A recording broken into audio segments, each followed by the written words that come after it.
Bonjour à toutes et à tous, ravi de vous avoir pour cette inauguration des Culturales 2021. Je crois que tout le monde est ravi de pouvoir retrouver un peu de liberté dans le respect, bien sûr, dans le strict respect des règles sanitaires.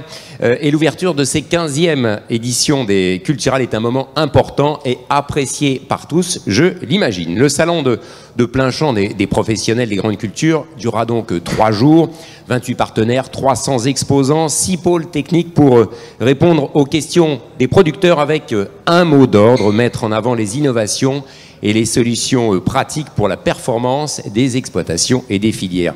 Un angle aussi particulier cette année, travailler vers l'agroécologie. Top départ dans quelques minutes, on va couper le ruban des Culturales. En attendant, quelques images, un aperçu des Culturales, c'est maintenant.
Première invitée de cette séance d'inauguration des Culturales 2021, la présidente d'Arvalis, Madame Vial, bonjour.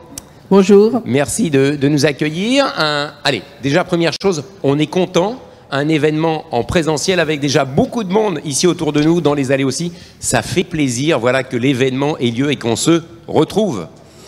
Incontestablement, je suis la présidente d'Institut la plus heureuse de France et la plus fière aussi d'appartenir à cette belle filière qui a osé ce premier salon depuis des mois en plein air. Voilà, on le rappelle, mais c'est vachement important, c'est le premier événement qui a lieu à l'extérieur, autour et pour le monde de l'agriculture. Voilà, là, ça fait vraiment plaisir, c'est un moment fort quelque part, c'est un peu le salon de l'agriculture, du redémarrage, on va dire, du monde de la vie normale. Absolument. De l'agriculture quelque part. Il s'inscrira sûrement comme cela, dans le sens de l'histoire. Alors, un joli Et merci à tous d'être là, parce que je crois que c'est aussi le plus beau cadeau qu'on pouvait faire à nos collaborateurs, c'est d'être présents aujourd'hui. Dites-moi, et puis les dieux du ciel sont avec nous, il fait beau, il fait bon, il y a un léger voile nuageux et un peu de vent, c'est presque idéal. C'est idéal. Allez, vous avez un invité derrière vous, on va l'écouter, je vous laisse nous le présenter. Oui, je crois que nous avons une tradition agricole, c'est de donner la parole aux maires dans les communes où nous nous trouvons.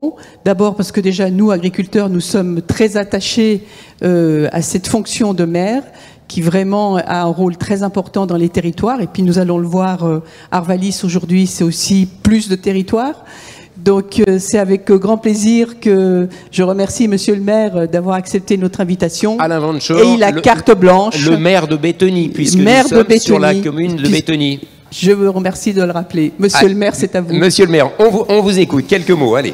Bonjour à tous. Effectivement, sur la commune de Bétheny, ça fait la 2e fois que les Culturales sont organisées. C'est avec un très grand plaisir, parce que je pense que quelque part, nous avons à peu près les mêmes buts. Bétheny, c'est une ville historiquement agricole, même si l'agriculture, effectivement, a été largement modifiée ces différentes années. Bétheny aussi appartient à la communauté urbaine.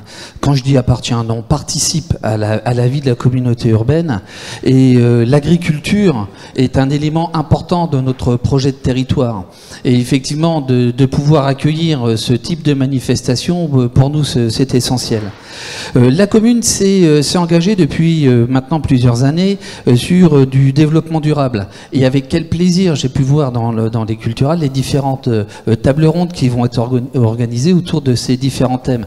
Comment effectivement produire bio, comment pouvoir apporter son aide à la fabrication d'énergie avec du produit agricole, comment avoir une production sans mettre et en utilisant de moins en moins de phyto. Tout ça, ce sont des choses qui nous intéressent et qui intéressent naturellement les professionnels que vous êtes, mais aussi les habitants des communes et les habitants en général. Et ça, c'est vraiment important que ce type de manifestation, je sais qu'elle est professionnelle, mais elle puisse aussi transpirer pour pouvoir comprendre que l'agriculture est actuellement dans un tournant important où effectivement la production pour la production c'est peut-être un peu terminé, c'est que l'on a envie de produire mieux et de meilleure qualité en respectant de plus en plus la terre.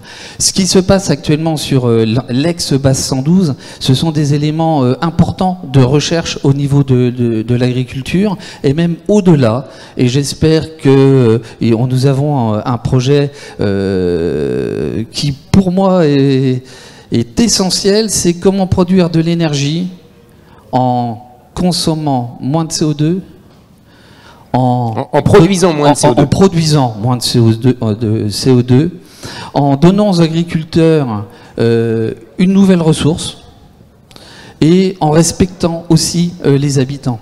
Et ça, c'est la grande idée qu'il y a avec la plateforme énergétique. Et j'espère bien que cette plateforme énergétique, elle verra le jour. Mais j'en suis persuadé parce que je connais des gens très motivés sur Terra Solis et la commune s'engage auprès d'eux. Voilà ce que je voulais dire en gros. Pour moi, c'est important que ce style de manifestation existe. Elle existe sur le territoire de Bétheny, mais le territoire de Bétheny est aussi le territoire de la communauté urbaine. Voilà, j'en arrête là. Monsieur le maire, merci. Revenez pendant que Madame Vial va s'installer. J'avais une question subsidiaire, monsieur le maire. Comment appelle-t-on les habitants de la commune de Bétheny? Je ne sais pas, donc moi j'aime bien aussi découvrir des choses. Alors je ne vais pas faire un quiz, mais c'est des Béthnyas. Des Béthnyas et des Béthniates. Des Béthniates? Oui, des Béthniates. D'accord. En tout cas, c'est ravissant à entendre. Bah oui. Hein, et je pense qu'il y a pas mal de gens qui ne savaient peut-être pas forcément non plus. Non. Anne-Claire Vial, on vous écoute. Bien, mesdames, messieurs les parlementaires, monsieur le président, madame la vice-présidente de la région Grand Est, mesdames, messieurs les présidents directeurs d'OPA, avec une salutation particulière à Béatrice Moreau, présidente de la Chambre d'agriculture de la Marne, madame la directrice de la DDT de la Marne, monsieur le professeur Botson, de l'université de Jean Blou, président de notre conseil scientifique et qui nous fait l'honneur d'être là aujourd'hui, mesdames, messieurs les fonctionnaires, mesdames, messieurs les représentants de nos partenaires et exposants, mesdames, messieurs, chers collègues. Heureuse, je le redis encore, de vous accueillir pour ce premier salon professionnel de plein champ. Il en fallait de l'audace, mais comme vous le savez ou vous ne le savez pas, l'audace fait partie des valeurs cardinales de notre institut. C'est pourquoi, si vous le voulez bien, je commencerai par des remerciements. Remercier nos deux grands partenaires. Intercéréales, qui rassemble tous les acteurs de la production à la transformation, puisque notre institut, aujourd'hui, dans le sens du vent, dans le sens de l'histoire, va augmenter son écoute de l'aval et est là pour satisfaire, comme nous tous agriculteurs, les demandes des citoyens consommateurs. Et puis la région Grand Est, qui va mettre en valeur à l'occasion de ce salon particulièrement sa politique numérique, énergétique et de changement climatique. Ces deux partenaires qui ont gardé le cap dans les difficultés de ces précédents mois. Merci à tous les partenaires régionaux, en particulier au réseau des chambres et à mon collègue Maximin qui est là aussi. Merci aux 300 exposants qui nous ont fait confiance et ont su s'adapter aux contraintes imposées. Et puis bien sûr, les 150 collaborateurs de l'équipe projet qui sont passés, je pense, par tous les états d'âme depuis 6 mois, et au-delà, l'ensemble des collaborateurs de l'Institut, où chacun, vous le savez, a la culture de la réussite.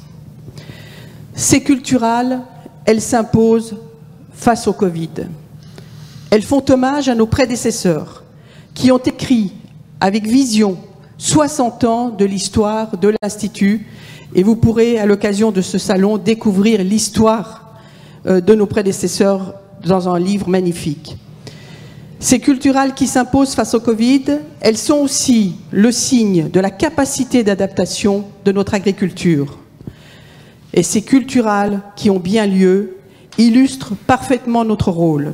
Être à l'écoute des agriculteurs et de leurs filières, permettre aux agriculteurs d'accéder à nos experts, donner à voir des solutions opérationnelles, des solutions de moins en moins universelles et de plus en plus composites et territorialisées. Je vais laisser Antoine Bray, qui est le grand chef d'orchestre de cet événement, directeur de la région Nord-Est, vous présenter, puisque nous n'allons pas faire un tour du salon comme nous en avons l'habitude, nous présenter cette 15e édition des Culturales, ça a été dit. Ensuite, nous aurons une table ronde, puis nous clôturerons cette inauguration par une vidéo du ministre de l'Agriculture, que je remercie d'avoir accepté d'être associé à cette manifestation. Merci à tous d'être là et je vous cède la parole, Antoine. Anne-Claire Vial, présidente d'Arvalis, effectivement, on va appeler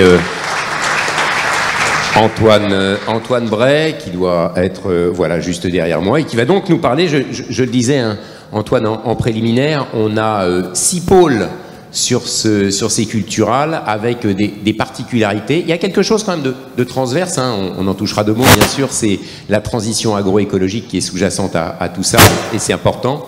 Oula, on a des micros qui font bien du bruit.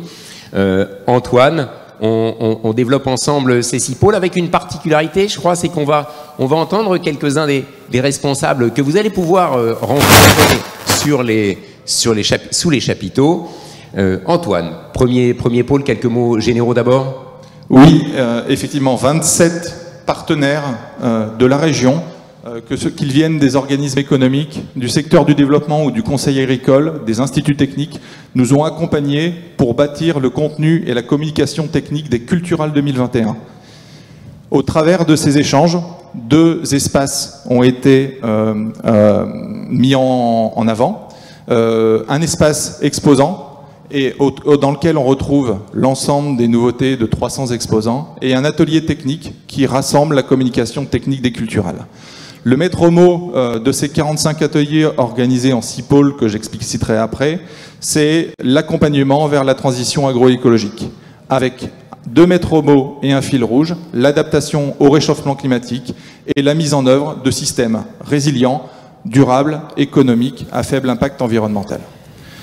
Vous voyez ici, l'exercice que je vais essayer de faire, c'est de faire venir à vous l'espace que vous avez juste derrière, dans cette salle, au travers de quelques exemples concrets qui vont illustrer les 6 pôles thématiques qui ont été créés et qui répondent à des questions concrètes que nos visiteurs, céréaliers, agriculteurs se posent aujourd'hui et répondent également aux questions des citoyens. On est un peu magicien, Antoine, on va faire venir comme ça, hop, par la pensée, des gens de l'extérieur ici.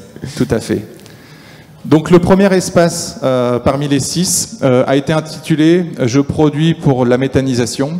Le jeu est important, il nomme l'agriculteur pour mieux s'approprier les espaces. La méthanisation se développe dans la région sous l'impulsion de politiques locales et nationales. Et lorsque un producteur se lance dans la méthanisation, il change de métier. Il bouleverse son système de culture. Il se pose des questions opérationnelles qui aboutissent à des questions pratiques de changement de culture. Il peut être amené à mettre en œuvre des couverts intermédiaires à vocation énergétique, valoriser les coproduits issus de la méthanisation pour fertiliser ses cultures. Et puis, quelque part, dans cette démarche, il contribue à transformer l'énergie, à fabriquer une énergie, en transformer une énergie fossile en énergie renouvelable. Il contribue par là à un effet bénéfique à l'environnement. par une intervention de Sylvain Marsac, on va illustrer un des ateliers qui traite des cultures intermédiaires à vocation énergétique. Bonjour, nous sommes ici sur l'espace méthanisation où on regarde tous les services apportés par cette nouvelle filière, notamment par les cultures intermédiaires à vocation énergétique dont vous avez une formidable collection là derrière.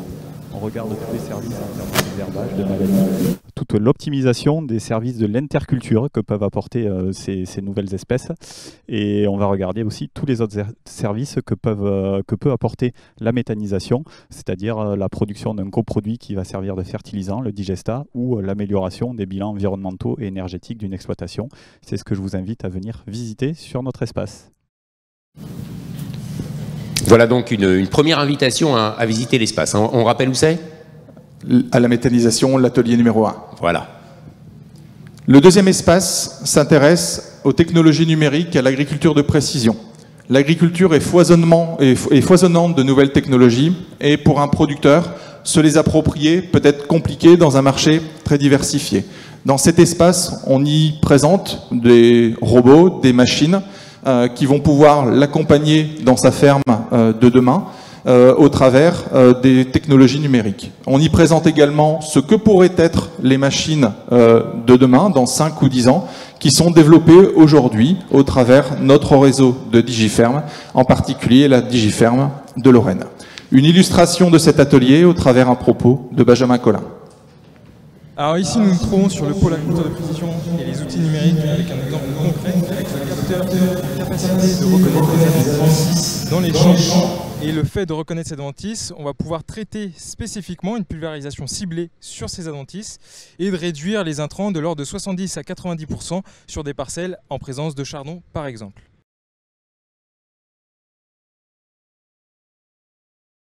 Voilà, votre micro est à nouveau ouvert, je crois. Ne touchez rien.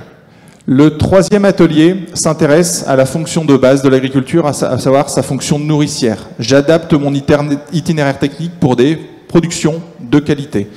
Au travers de cet atelier, on illustre en fait la fonction qui est de produire pour un débouché, pour faire du bon pain, des bons croissants, boire une bonne bière. Il est nécessaire de faire un bon choix variétal et d'adapter un itinéraire technique précis et calé tout au long de la campagne.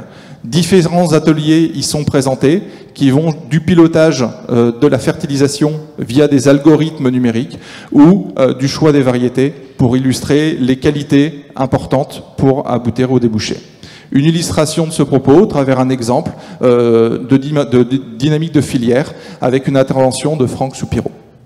On est sur le stand ici où on va montrer la qualité de blé pour les différents usages. Donc ici, on peut s'apercevoir que selon les différents taux de protéines, on peut avoir différents types de produits. Ensuite, on va faire des tests de panification qui vont nous permettre de montrer que les différentes qualités de blé qu'on a, on peut obtenir différents types de pain. Et ça, donc, ça sera le but de montrer à nos agriculteurs quels sont les différents types de blé qu'on peut utiliser dans le domaine de la panification. Le quatrième point s'attache à améliorer, je crois, Antoine, la fertilité du sol. Effectivement, le sol est un substrat, en tout cas est un élément important pour les producteurs que les agriculteurs chérissent, parce que c'est le substrat qui va accueillir la plante et permettre son développement. Beaucoup de questions se posent au travers d'améliorer sa fertilité pour une moindre dépendance de ses intrants et favoriser en gros une production de qualité. Les questions se posent au travers de questions de chimie, de fertilité chimique, de fertilité physique au sens structural et de fertilité biologique. Il y a une vie biologique dans le sol. Donc cet espace recueille différents ateliers. Beaucoup d'innovations y sont présentées et on a voulu illustrer cet atelier au travers d'une intervention de Pascal Mété. On est sur l'espace fertilité des sols, sur lequel on parle à la fois des différentes méthodes qui permettent de diagnostiquer l'état de fertilité du sol et aussi des moyens de préserver et d'améliorer la fertilité du sol. Et notamment, un des moyens de préservation de la fertilité, c'est d'éviter le tassement du sol. Donc c'est ce qu'on a illustré ici à travers ces maquettes qui représentent le tassement du sol en fonction du poids et des pneumatiques utilisés et notamment comment est-ce que celui-ci se propage vers la profondeur. Et donc on a utilisé ces maquettes pour pouvoir montrer à travers une coupe de sol la propagation du tassement vers les profondeurs. On passe à l'avant-dernier pôle, protéger ses cultures avec un sujet ô combien important, moins de produits phytosanitaires. Effectivement, la dimension de l'agroécologie prend cette moindre dépendance aux intrants. L'application de produits de santé des plantes en fait partie. Et il est important, comme nous humains, d'attacher en fait des conseils vis-à-vis de la prophylaxie. Éviter déjà que les plantes évitent de tomber malades avant de pouvoir les soigner. Dans cet atelier, on illustre en gros l'ensemble des leviers que les producteurs ont à disposition, dès aujourd'hui, et puis les solutions innovantes pour demain. Pour illustrer ce propos, il existe aussi le machinisme qui peut nous aider à accompagner cette protection des plantes dans une notion de durabilité vis-à-vis de l'environnement. Une intervention de Delphine Boutet va vous expliquer cela. Bonjour, vous êtes sur le pôle gestion de la flore spontanée. C'est une flore qui pousse dans les cultures. Cette flore est non souhaitée et va rentrer en compétition avec nos cultures. Il est donc important de pouvoir la contrôler, aujourd'hui avec des méthodes alternatives aux produits chimiques. Je suis devant une essimeuse qui est aujourd'hui un outil qui va couper les inflorescences dépassant au niveau des cultures. Ceci est une méthode nouvelle avec un récupérateur de graines pour éviter que celle-ci ne tombe et repousse après le passage de l'outil. Et on passe au dernier pôle, sujet important bien sûr, le bio. Oui, effectivement, la demande en bio augmente au travers les demandes de consommateurs et du coup, les exploitations qui s'installent en agriculture biologique ont tendance à se développer. Dans la région, ici la Marne, on y trouve une culture spécifique, une culture industrielle qui est la betterave. Et là aussi, il y a une attente exprimée par les consommateurs. Dans ce village, on traite des questions de diversification, des problématiques traitées par la fertilisation, qui sont souvent des cultures sous-fertilisées. Et on a voulu illustrer cet atelier, qui est le premier village bio des éditions des Culturales dans la Marne. Il y en avait déjà une édition la fois passée, au travers une technologie d'un robot désherbeur et semeur de la culture de betterave. Gisela Malatesta. Nous sommes sur l'espace betterave. Sur l'espace betterave, nous testons le robot FarmDroid. Ce robot permet de semer les betteraves. Chaque betterave est repérée par GPS au centimètre près, même au demi-centimètre près. Ensuite, ce robot vient désherber l'intra- et l'inter-rang. Puisque chaque betterave est repérée, le robot désherbe à l'aveugle entre chaque betterave sur le rang. Ce robot est géré par voie solaire. Les panneaux solaires alimentent le robot qui lui permet de travailler 24 heures sur 24. Ce robot peut semer et désherber 20 hectares de betteraves par an en moyenne. Ce robot sera prochainement utilisé sur la plateforme Cypre, située sur le même terrain ici à Terralab. Antoine, on termine ? Oui, tout à fait. Ce qui est important au travers, et j'espère que j'aurais donné envie de participer à la visite découverte de l'espace technique de 14 heures, c'est que l'ensemble des questions traitent d'innovation. Nous nous projetons sur la ferme du futur pour approprier ces nouvelles techniques aux agriculteurs. Et l'ensemble de ces espaces traitent des réponses aux enjeux de la transition agroécologique. Antoine Bray, merci. On va passer à la table ronde. Madame Vial, merci beaucoup de ce premier tour de table. On se retrouve un petit peu plus tard. Monsieur le maire également. Je vous propose d'aller dans les tribunes et puis je vais inviter les autres participants à cette inauguration. La personne de Madame Catherine Vautrin, présidente du Grand Est. Venez, rentrez les uns après les autres. Madame Vautrin, je vous installe ici. Monsieur Rotner également. Voilà, mettez-vous à gauche. Voilà, merci beaucoup, c'est pour mon plan de table, c'est plus pratique pour moi. Merci. À vos côtés, on va mettre Jean Rotner. On peut les applaudir, ils ont le courage d'arriver en live, en direct, voilà. Maximin Charpentier. On se croirait dans une célèbre émission de télé. Je vous propose d'être en face de monsieur Rotner et Jean-François Loiseau, président d'Intercéréales. Monsieur Loiseau, on se retrouve, on s'était déjà aperçu tout à l'heure. Alors on va faire un petit échange rapide, c'est pas une table ronde longue qui va durer 3 heures pour qu'on s'endorme, il fait chaud et on n'ait pas le temps d'aller visiter le salon. On va essayer d'aborder un point relativement simple parce que c'est une transverse qui a pendant ces culturales, c'est la transition agroécologique. Je le disais, il fait chaud, il fait beau, c'est agréable, mais il fait presque trop chaud, trop beau, on a beaucoup de problèmes. Comment est-ce que finalement, tous, autant que vous êtes les uns et les autres, soit des politiques, soit des professionnels, et comment en général nous faisons tous pour lutter contre le réchauffement climatique, trouver des solutions à travers bien sûr des innovations. Je vous pose 1 ou 2 questions tout simplement à chacun. Vous me répondez pour voir comment finalement vous abordez cette problématique de la transition agroécologique et de ce qu'il est possible de mettre en œuvre pour avancer positivement. Madame Vautrin, présidente du Grand Reims, je le disais, évidemment, il y a cette transverse de l'agroécologie. Comment est-ce que vous percevez cette transition agroécologique et qu'est-ce que ça vous inspire dans votre action finalement? Bonjour à tous. Pour le Grand Rhin, c'est un enjeu majeur. Un chiffre. L'activité... On vous entend, mais il n'y a pas forcément le retour, mais le public vous entend malgré tout. Un seul chiffre, l'activité... Ah, est-ce qu'on peut monter le retour pour Madame Vautrin, s'il vous plaît? Je demande en régie.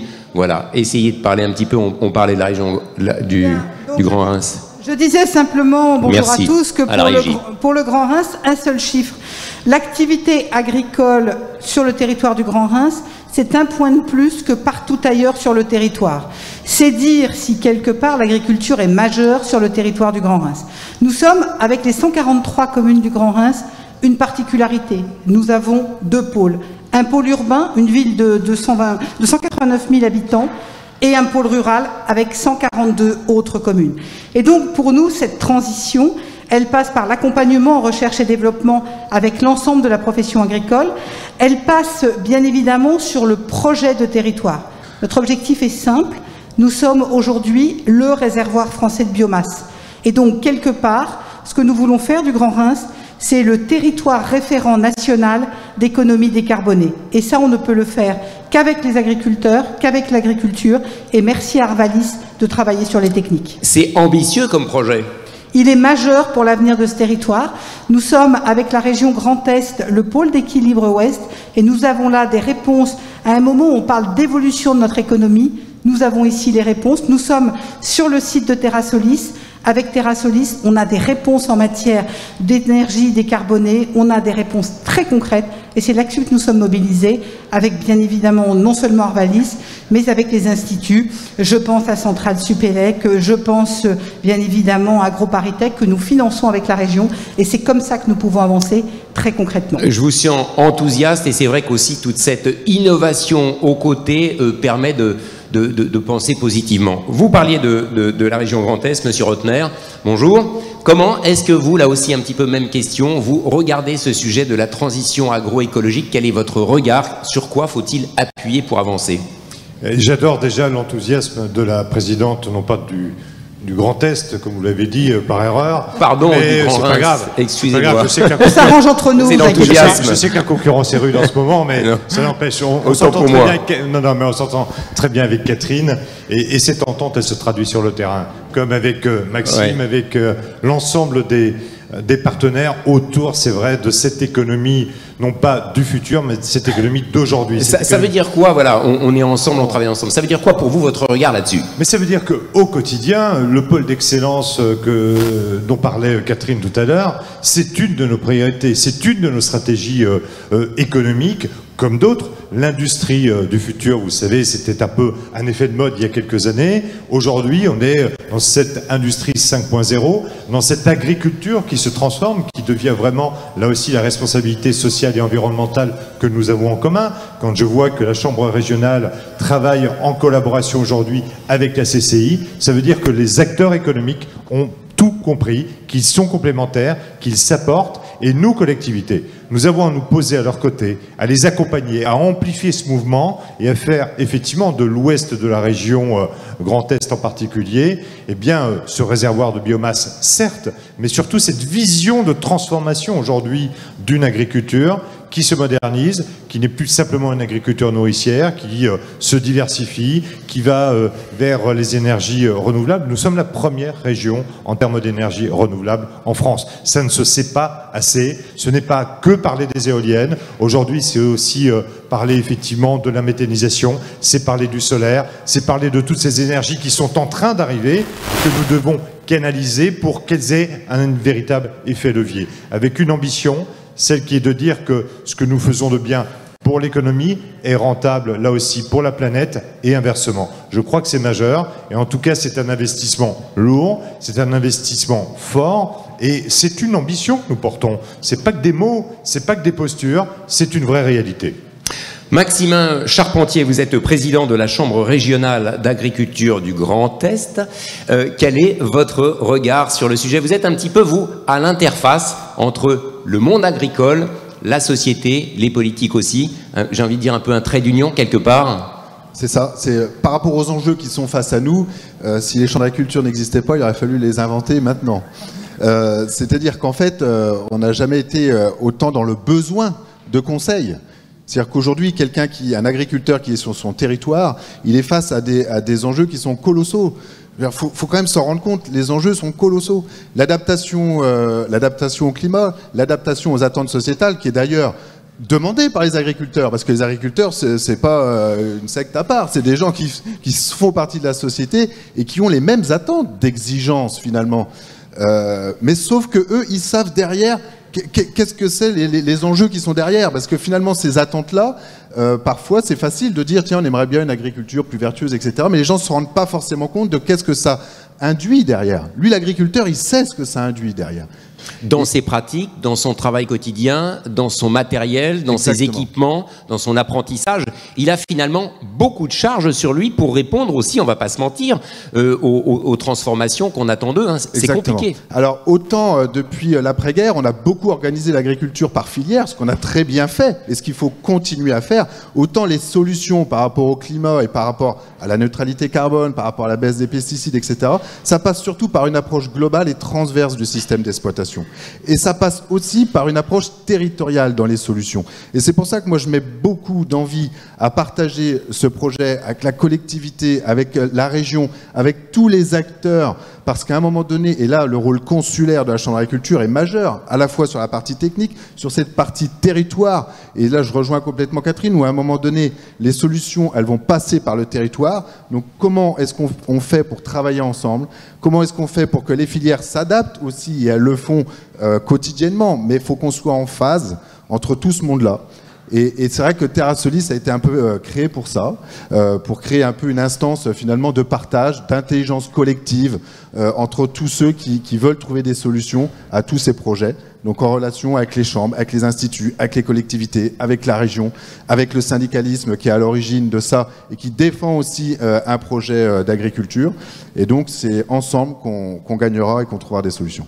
À vos côtés, Jean-François Loiseau, bonjour. Rebonjour. Rebonjour, vous êtes président d'Intercéréales. Comment est-ce que vous aussi, vous regardez ce sujet de la transition agroécologique? Qu'est-ce que ça vous inspire et qu'est-ce que surtout ça vous incite à faire? Alors, Intercéréales, ce sont 14 familles, des producteurs, des collecteurs, des transformateurs qui fabriquent des produits alimentaires et des exportateurs. Parce que nous oublions beaucoup trop cette notion d'alimentation. L'agriculture, elle est faite pour produire, pour des clients, consommateurs, et qui sont, c'est vrai, de plus en plus citoyens. Et c'est pour ça que cette notion d'agroécologie prend tout son sens aujourd'hui. Ce que nous voulons, ce que nous souhaitons développer, et c'est pour ça que le travail entre Arvalis et Intercéréales, entre les partenaires d'Intercéréales, il est essentiel. C'est de tenir compte de ces attentes un peu sociétales, des citoyens. Alors vous les avez le dimanche prochain au pied des urnes. C'est d'avoir une agriculture qui soit respectueuse de la terre, des hommes, mais qui produise des biens pour des clients consommateurs. N'oublions pas quand même qu'à 2 heures d'avion de Paris, il y a nécessité d'avoir une alimentation de qualité. Nous avons sur notre territoire des filières à développer. Donc l'agroécologie, c'est travailler avec les instituts comme Arvalis, c'est travailler avec l'INRA, travailler avec les coopératives agricoles. Là, je vois, il y en a. Alors, il n'y a pas celle que je préside, mais c'est pas grave. Il y en a pas mal, puisqu'on est dans la région Grand Est. Elles sont de très belle notoriété dans les céréales ou dans le sucre. C'est de travailler sur les solutions de moins en moins chimiques. Et nous avons dans les cartons des innovations. Elles sont présentées là pendant les 2 jours. Utilisation de solutions biologiques, utilisation de génétique, travail du sol pour utiliser moins de chimie, un peu comme pour la santé humaine. Finalement, on a dit il y a 20 ans, je ne sais pas si vous vous souvenez, les antibiotiques, ce n'est pas automatique. Je reprends votre formule. Eh bien, pour l'agriculture, c'est pareil. Mais de temps en temps, il en faut, parce que ce que l'on oublie, c'est la qualité sanitaire des produits. Nous sommes encore dans une crise sanitaire mondiale. N'oublions pas que l'alimentation peut être vecteur de maladies qui peuvent être transmises par l'alimentation. Donc, soyons extrêmement vigilants. Et c'est l'objet de nos recherches. Ce que vous voulez dire par là, finalement, il n'est pas question de supprimer toute la chimie, mais de modérer beaucoup la chimie pour l'utiliser uniquement à bon escient. Et la recherche participe à ça notamment. Exactement, c'est de produire. Le contrat a vraiment changé et je pense que nos élus nous le disent et ils ont raison. Les 60 dernières années étaient 60 années d'utilisation de la chimie. Le pétrole, l'automobile, l'industrie, l'agriculture. Les 60 prochaines années, je ne sais pas, mais en tout cas au moins les 20 prochaines, elles seront issues de nouvelles technologies qu'on ne connaît peut-être même pas pour moitié, mais ayons tous ensemble cet objectif de produire des céréales, de produire des aliments végétaux ou animaux pour des populations dans des conditions qui respectent la terre et les hommes. Et de temps en temps, pourquoi pas faisons comme il y a 80 ans, je vais revenir un peu en arrière, finalement on utilisait 20% des céréales de la ferme pour nourrir les chevaux. Bon, bien là on peut utiliser peut-être quelques pourcentages pour le méthaniseur ou les énergies quelles qu'elles soient. Je n'ai hélas pas vu de chevaux dans les allées des culturales, mais peut-être que sait-on jamais. J'ai des copains qui en ont sans doute. Merci à tous les quatre d'avoir participé à cet échange sur la thématique de la transition agroécologique. L'idée n'était pas de faire un débat, mais d'avoir des points de vue qui s'expriment. Alors, le ministre de l'Agriculture, hélas, pour des questions d'agenda, comme on dit, n'a pas pu se rendre physiquement ici. Néanmoins, il nous a envoyé une petite vidéo, donc on va pouvoir écouter le ministre de l'Agriculture, monsieur Julien Denormandie. On l'écoute et on se retrouve juste après pour le couper de ruban, l'ouverture officielle des Culturales 2021.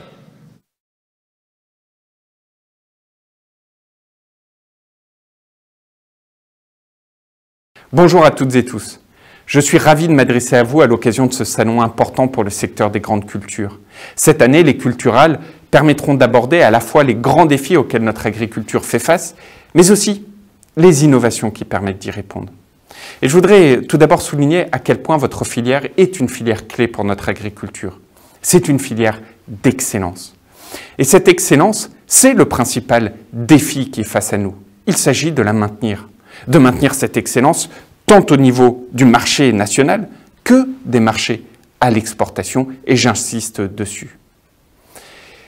Mais c'est vrai que les défis ils sont nombreux au-delà de ce maintien de l'excellence. Il s'agit, par exemple, de renforcer la résilience de la filière face aux défis que nous avons, tels que le changement climatique.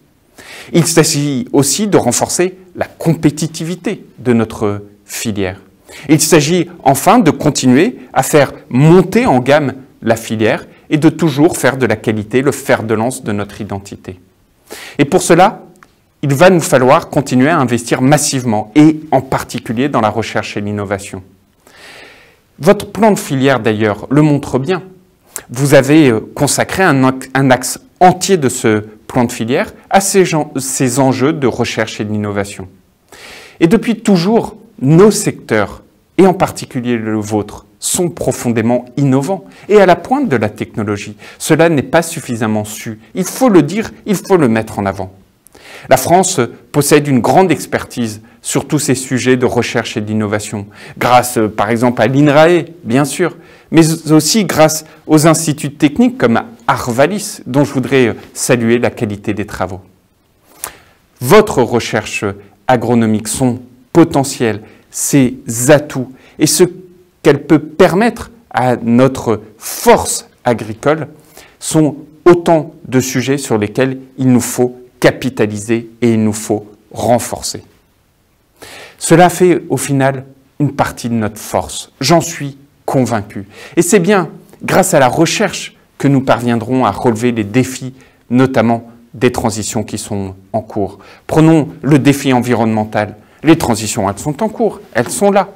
Mais notre rôle est désormais d'accompagner le secteur à investir pour faire face à ces transitions dans du matériel, par exemple, de protection face aux aléas climatiques que nous venons de voir, dans des matériaux qui permettent de réduire les intrants, c'est absolument important, dans des matériaux qui nous permettent aussi d'adapter nos cultures face à ce que demain seront les conditions climatiques agricoles dans notre pays.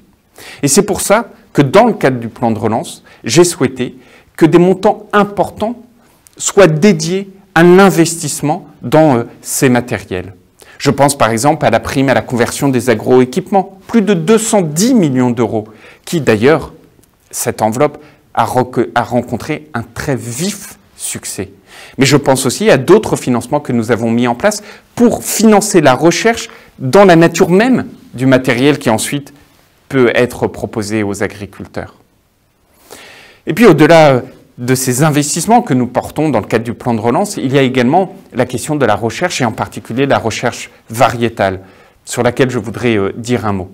Je pense bien entendu aux NBT. Et soyons clairs, pour moi, les NBT constituent un levier majeur. Vous l'avez bien identifié d'ailleurs dans votre plan de filière, et vous connaissez ma position sur le sujet. Les NBT peuvent être une source de progrès. Et donc les NBT doivent être étudiés avec beaucoup de détermination, beaucoup de méthodes aussi, évidemment dans la consultation, dans la concertation. Mais il nous faut pouvoir avancer sur ce sujet. Et d'ailleurs, je suis très satisfait de voir que cette position défendue par le ministre que je suis et le gouvernement est une position qui récemment, il y a tout juste quelques semaines, a été adoptée et défendue également au sein des enceintes européennes, par la Commission d'abord, mais aussi par une grande majorité des États membres. Et c'est pour ça que la France souhaite aujourd'hui que le cadre réglementaire européen puisse être adapté à ces nouvelles techniques, tout en conservant, bien sûr, un haut niveau de protection. Mais l'un ne doit pas empêcher l'autre. Il nous faut absolument avancer sur ce sujet crucial de la recherche variétale. Et soyez assurés que j'avancerai sur ce sujet avec détermination et avec conscience. Un autre défi auquel nous sommes confrontés est évidemment le défi climatique que j'évoquais tout à l'heure, avec en particulier la question de la gestion de l'eau. Et vous avez fait de ces questions une priorité de votre plan de filière. Alors pour renforcer notre agriculture face au changement climatique, il est là aussi indispensable d'investir dans du matériel. Et là aussi, le plan France Relance prévoit des sommes très conséquentes. Mais je sais aussi que votre filière a des attentes très fortes et vous avez raison sur la question de la refonte du système d'assurance récolte et sur la question de la gestion de l'eau. L'ensemble de ces sujets seront discutés dans cet événement, et je le qualifie vraiment d'événement, que nous avons lancé il y a une dizaine de jours et qui constitue le Varenne de l'eau et du changement climatique. C'est pour moi un événement très important sur lequel votre filière sera d'ailleurs amenée à se positionner, à s'investir, à porter des propositions. Il nous faut être ambitieux pour mieux adapter encore demain notre agriculture par rapport à aujourd'hui sur ces questions de changement climatique. Sur l'assurance récolte, ma position est d'ailleurs assez claire. Je pense qu'il ne faut pas adapter le système, je pense qu'il faut refondre le système. Partant d'une conviction, c'est qu'il n'est plus possible que le monde agricole tout seul s'assure face au changement climatique. Il nous faut donc inventer un nouveau dispositif faisant appel à la solidarité nationale, se fondant sur des travaux très précieux qui nous ont été remis récemment. Je pense à ceux de Frédéric Descrozaille. Je pense à beaucoup d'échanges que nous avons pu avoir avec un certain nombre de mes partenaires, notamment espagnols, qui a réussi, il y a une quarantaine d'années, à mettre en place un dispositif d'assurance récolte performant. Si ils y sont parvenus, il n'y a aucune raison que la France ne soit pas en capacité de le faire. Et soyez assurés que sur ce sujet de l'assurance récolte, je ne lâcherai rien et je travaillerai là aussi avec beaucoup de détermination.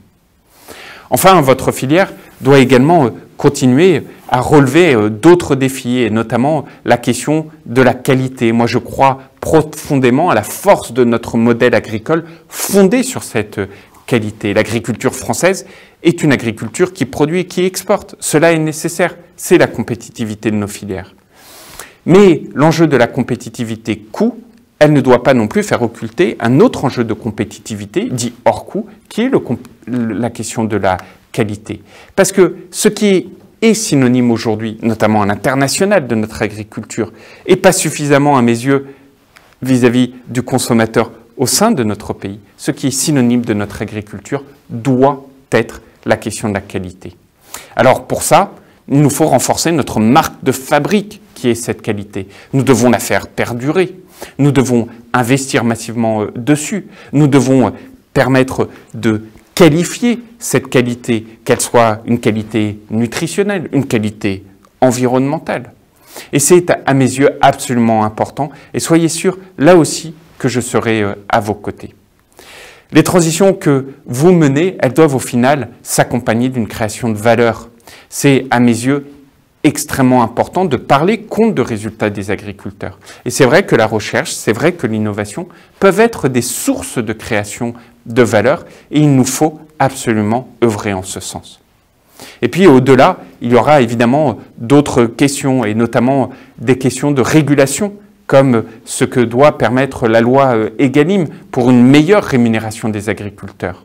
Et c'est ce que nous faisons avec aujourd'hui un nouveau texte qui sera débattu dans les prochains jours et qui ira au bout de la démarche de la loi Egalim et qui, je crois, est très attendu par le monde agricole. Enfin, et c'est ce qui fait le fondement des premiers arbitrages que j'ai rendus en vue de la préparation du PSN français, il y a la question de la consolidation des revenus de nos agriculteurs. Je pense que si nous voulons investir dans les transitions que j'évoquais, nous devons consolider le revenu des agriculteurs. Il n'est pas possible d'investir massivement si, en parallèle, nous n'avons pas une consolidation des revenus. Il nous faut, au même moment, accompagner les transitions, investir dans les transitions. Il nous faut aussi avoir une volonté très forte pour aider les jeunes à s'installer. Il nous faut aussi avoir une volonté très forte pour sortir d'un certain nombre de dépendances, comme les dépendances protéiques. Bref, il nous faut, par cette consolidation des revenus, cette production qualitative, cet investissement dans les transitions, qu'elles soient environnementales ou nutritionnelles, cette volonté de sortir des dépendances, comme ce que nous faisons avec les protéines, cette volonté d'être tourné vers l'avenir en donnant justement un coup fort d'accompagnement vis-à-vis des jeunes, il nous faut au final, grâce à tout cela, consolider notre souveraineté agroalimentaire. Et cette souveraineté agroalimentaire, elle ne sera pas possible, là aussi, sans votre action tournée vers la recherche et tournée vers la science. Et depuis toujours, la filière céréalière, elle fait preuve de cette ambition, elle fait preuve de ce dynamisme pour avancer dans ce sens que je viens d'évoquer. Alors soyez assurés de mon plein soutien dans cette démarche. Soyons audacieux, soyons ambitieux, voyons loin.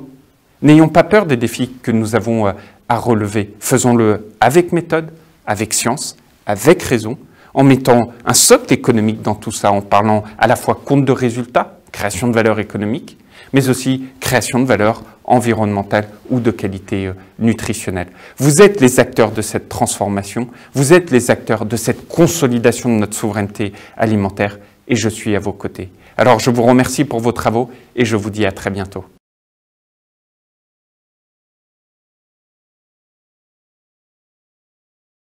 Voilà, c'était monsieur le ministre de l'Agriculture, monsieur Julien Denormandie. Anne-Claire Vial, on se retrouve.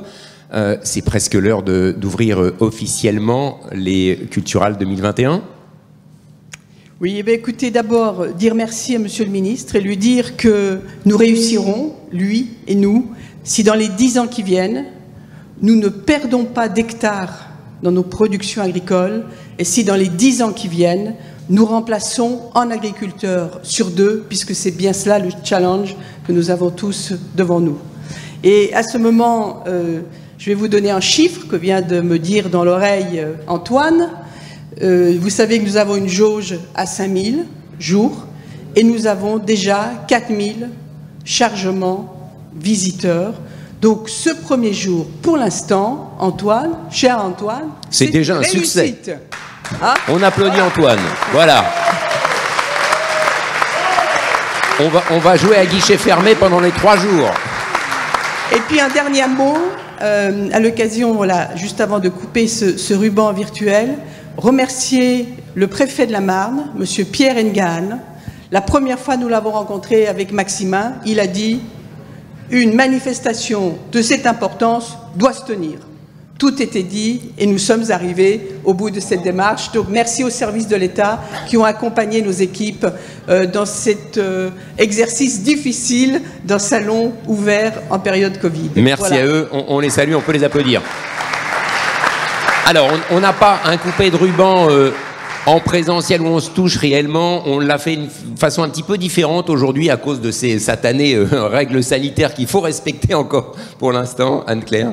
Donc je vais découvrir comment ça se passe. Voilà, et bien écoutez, derrière vous, sur l'écran, vous regardez, Normalement, on coupe un ruban avec un ciseau, etc.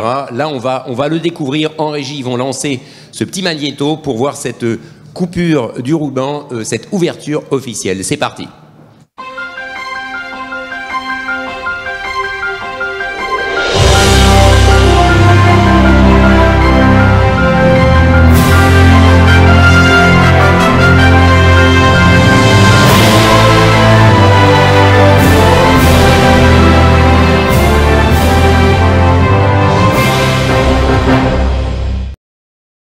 Voilà Anne-Claire, on peut déclarer officiellement ouverte les Culturales 2021. Merci à tous d'être venus sur ce plateau. Merci au public. Ne bougez pas 2 petites secondes. En plus, il y aura une photo de famille. C'est traditionnel. Merci au public d'être venu ici. Et puis, bien sûr, les Culturales vous attendent. On a des kilomètres d'aller, 300 exposants, plein d'innovations à découvrir. C'est superbe.